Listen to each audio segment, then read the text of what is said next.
मोदी सरकार बनने के बाद ईडी के एक्टिव रोल से देश में बड़े बड़े राजनीतिक भूकंप आते रहे। विपक्ष के नेताओं को टारगेट करने का आरोप ईडी पर लगा और ये आरोप तब बहुत बड़ा बना जब संजय मिश्रा ईडी के डायरेक्टर हुआ करते थे और बड़े भारी मन से 15 सितंबर 2023 को सरकार ने संजय मिश्रा को ईडी डायरेक्टर पद से रिटायर किया। रिटायरमेंट भी तब हुआ जब सुप्रीम कोर्ट ने सर्विस एक्सटेंशन देने से एकदम से मना कर दिया।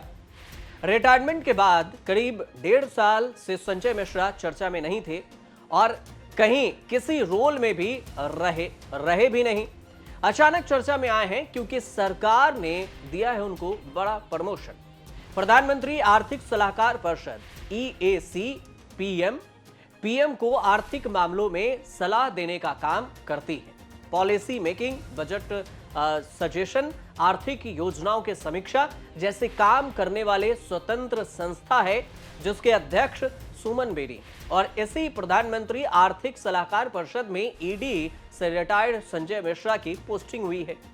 इन्वेस्टिगेटर से रिटायर्ड होकर संजय मिश्रा सरकार की पॉलिसी मेकर वाली भूमिका में अब आ गए हैं और इनकम टैक्स में एक्सपर्टीज का फायदा प्रधानमंत्री आर्थिक सलाहकार परिषद को अब होगा। अब EAC PM में Sanjay Mishra full time member के हैसियत से काम करेंगे और भारत सरकार के सचिव जैसा दर्जा होगा।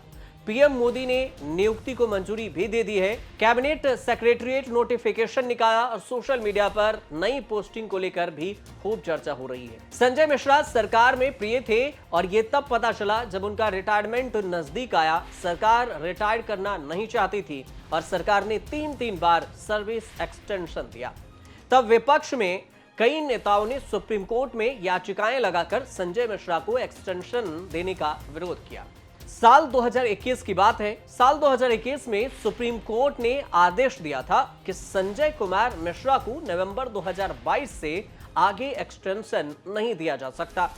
सरकार एक्सटेंशन देती रही। जुलाई 2023 में एक्सटेंशन तो सुप्रीम कोर्ट ने राष्ट्रहित में होने दिया, लेकिन सितंबर 2023 में सर्विस एक्सटेंशन पर फाइनल रोक लगा दी गई।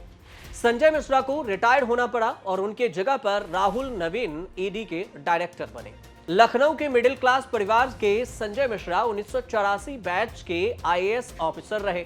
IRS ऑफिसर इनकम टैक्स में काम करते हैं। गोरखपुर में असिस्टेंट डायरेक्टर इनकम टैक्स उनकी पहली पोस्टिंग हुई थी और करीब 34 साल इनकम टैक्स में काम किया और तब ईडी की उतनी चर्चा नहीं होती थी। कर्नल जो सिंह ईडी डायरेक्टर हुआ करते थे और अक्टूबर-नवंबर में 2018 में ईडी डायरेक्टर बनने से पहले दिल्ली में chief commissioner of income tax पद पर थे। इनकम टैक्स में रहते हुए संजय मिश्रा ने तो चर्चित थे और ना ही विवादित थे, लेकिन अब चर्चित भी हैं और विवादित भी। सारी कहानी तब शुरू हुई जब ईडी डायरेक्टर बने और सरकार ने PMLA कानून में संशोधन करके ईडी की खूब सारे पावर दे दिए। ईडी ने बीजेपी के राजनीतिक विरोधियों, पावरफुल नेताओं पर ईडी ने शिकंजा कसना शुरू कर दिया। उनके कार्यकाल में सोनिया गांधी, राहुल गांधी को भी पूछताछ के लिए ईडी ऑफिस जाना पड़ा।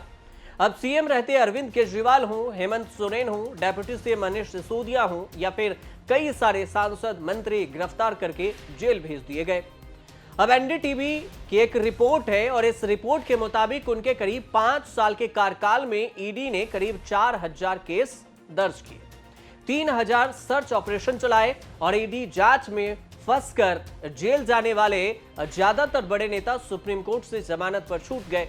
ईडी की जांच पर सुप्रीम कोर्ट ने एक बार रोक नहीं लगाई और बार बार सवाल उठाकर कई तरह के पावर खत्म कर दिए। इन सब विवादों के सेंटर में आए तो संजय मिश्रा के जाने के बाद ईडी के जो एक्शन थे उसमें ढीले पड़ गए और बड़े लोगों पर शिकंजा भी ढीला पड़ा।